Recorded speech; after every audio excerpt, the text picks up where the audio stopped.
Hello there, Scorpios. Welcome to your mid-December 2017 tarot reading. So the purpose of this reading here is we're going to talk about some of the energies coming in for you guys for the next 2 weeks, or for the last 2 weeks of December 2017. And then we're going to talk about, some of the lessons that can be learned from 2017 that we should bring with us into the new year 2018 to facilitate the transition and to also help us navigate 2018. So first off, I have the spread laid out for you guys, and let me talk here about finances, okay? Let me talk here about where your financial situation stands and where your partner's financial situation, like share resources with another person. Are the financial aspects balanced out? Is there more leeway? Is there more give and take from one person? Is everything fair? Is everything squared away? And is everything the way that it should be? I'm feeling for some of you, there is some very, very strong financial imbalance in a relationship.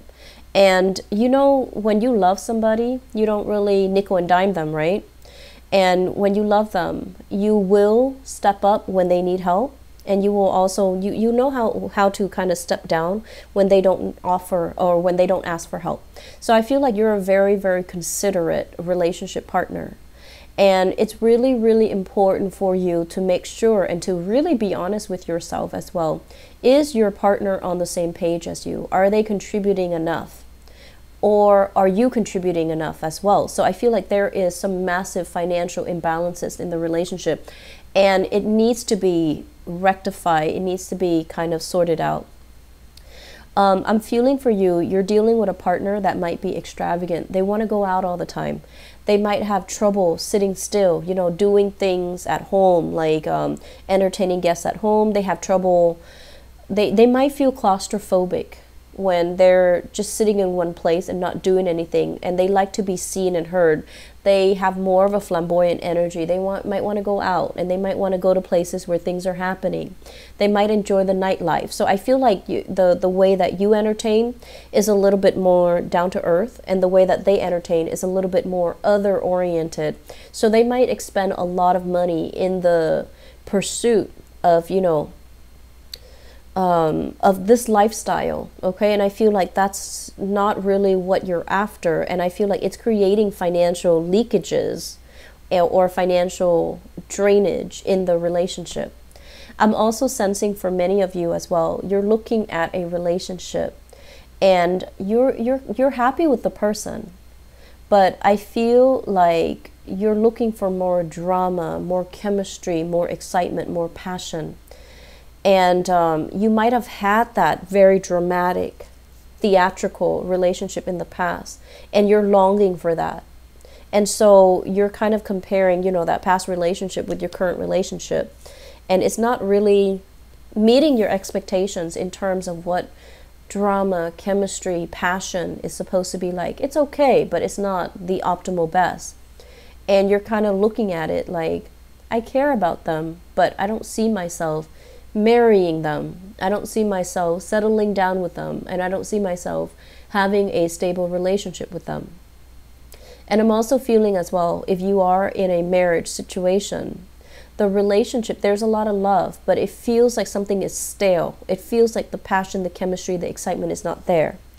And I would advise you, during the Mercury retrograde period, and it's going to continue until the 23rd of December, reassess things, but don't jump the gun. Don't make any drastic decisions, because there will be a lot of reversals when Mercury goes direct, where you're going to regret these things, where you're also going to feel like the decision was made prematurely.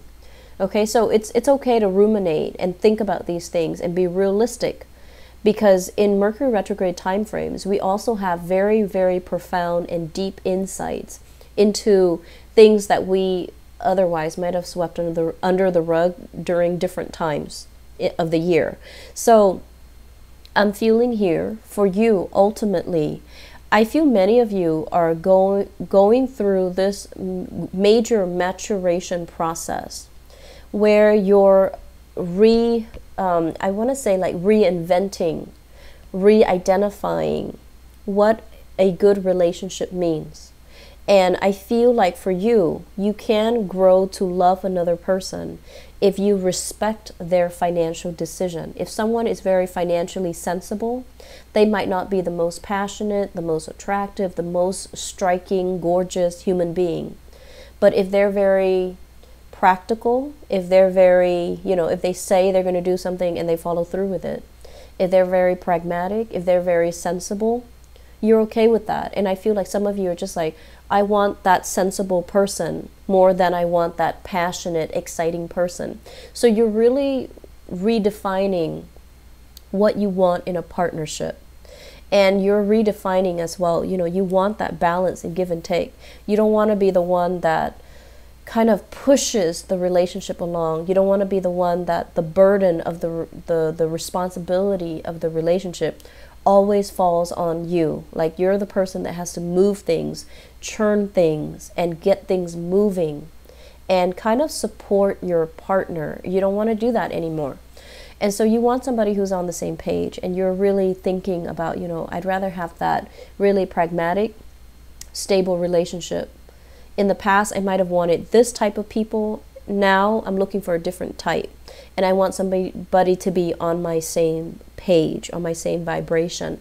And so I feel like you're coming into, the next 2 weeks really clear and vocal about what you will or will not accept. I also feel this element here about having, temptation, like being pulled into temptation from the past, okay? And I feel for many of you, a fire sign here. So this is a Sagittarius, Aries, Leo, someone who's very, very adventurous and someone who's really, really just attractive and exciting, and every moment with them makes you feel alive. But I feel like, it can feel very, very draining, tiring further down the line. I'm also feeling as well a Capricorn, Taurus, or Virgo. Capricorn, Taurus, Virgo, where I feel like with this Capricorn, Taurus, Virgo, there was a lot of incompatibilities, but I feel like the two of you, there's great chemistry. It just feels to me like you had a partner from your past that you were constantly trying to appease, trying to please. And then the other person just, never, just might have taken it for granted. It could be a fire sign or this earth sign, but I feel like the person just never, reciprocated. And so moving forward, I feel like you're looking for something more substantial. You're looking for more reciprocity. You're looking for more stability, okay? What I'm also feeling is, I'm just sensing, they say here, like a dysfunctional family. So there might have been as well, blended families from your parents. So your parents might have been divorced, and now there's like stepmothers, stepfathers in the picture. So there's a lot of just, I feel like an uncomfortable energy when it comes to parents. And then I'm also feeling, they say dysfunctional, so I feel like in your own family unit, you might have had children out of wedlock. You might have had to do co-parenting with another person. And so there's a lot of confusion here. I'm saying I'm hearing somebody say mom, and then 3 women turn around and they're not really sure who is calling them. And then I'm also hearing dad, and then 3 men turning around and not really sure. So it's it creates a lot of confusion because there are so many people with the same titles, as is the nature of a blended family, right? So I'm feeling like for the younger kids, the grandkids, or even the new people in the household, they're just kind of confused, like, who are these people? How are they related? So I feel like there's a lot of family functions where things can get a little bit awkward, but also comical. So I feel like, laugh it off. It's not going anywhere. Family members, they're not going anywhere. Laugh it off and just have a good time. So I feel like there's a lot of potential here for healing. There's a lot of potential here for, just finding that sense of humanity in everybody. And there's also potential as well for you to really figure out, financially as well, you know, how to sort things out, and square things away in partnership so that things are fair between you and your love partner or between you and your business partner. So what lessons can we learn moving forward? Can we take away from 2017 to help us transition into 2019?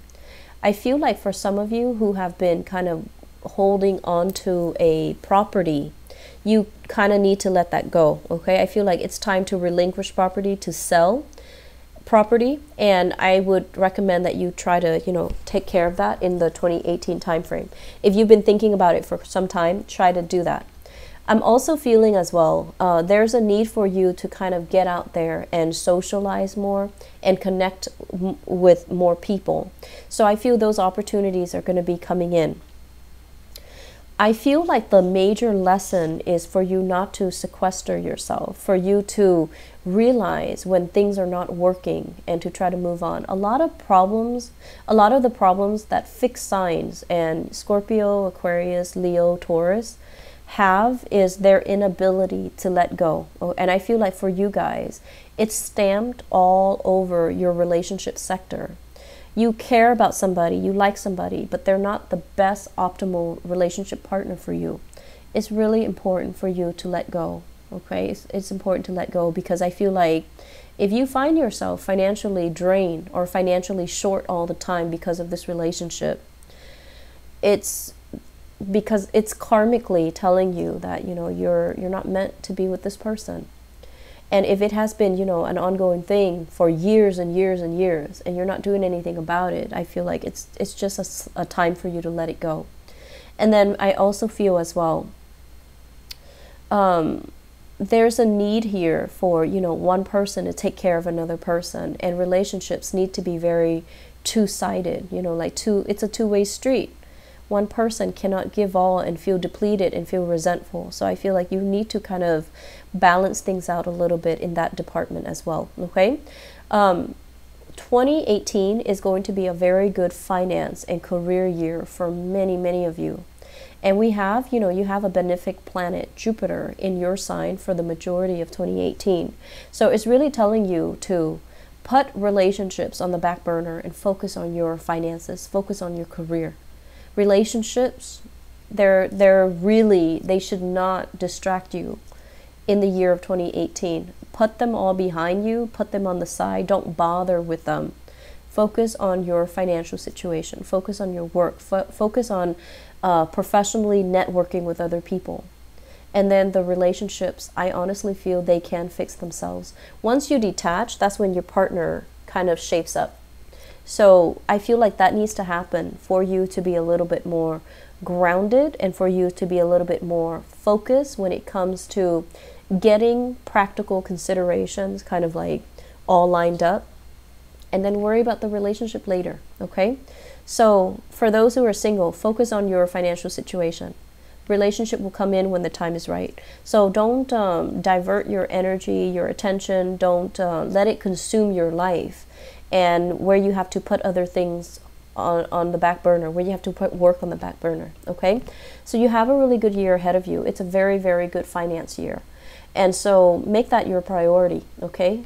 Scorpio, get back on your feet, start building up your foundation, start building up anew, and start building up as well your financial future, okay?